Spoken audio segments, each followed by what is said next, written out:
Ale teraz si hostujúci basketbalistky vôbec nerozumeli a domáce hráčky to môžu trestať.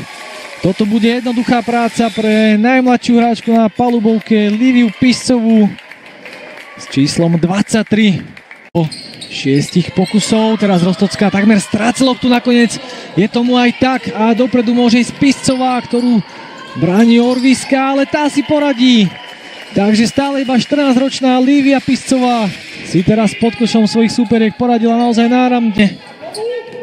A hoci teda v tretej štvrtine ťahali za kratší koniec, aspoň teda čo sa týka tej bodovej štatistiky 17-20, tak naďalej to stačenia dnešného duelu. V rámci dohrávky 11. kola Piscová však premieňa trojku, čím odpovedá naozaj ideálnym spôsobom.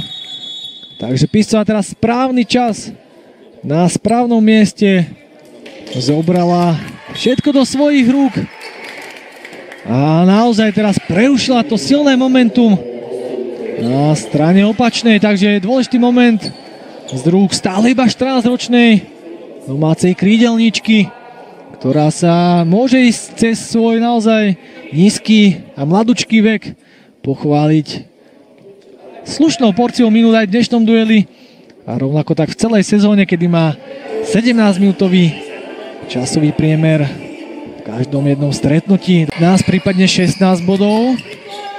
Teraz si však musia postrážiť časový limit a predsa len prichádza faul na aktívnu Liviu Piscovú, ktorá bola zastavená nedovoleným spôsobom Soňou Mamrákovou.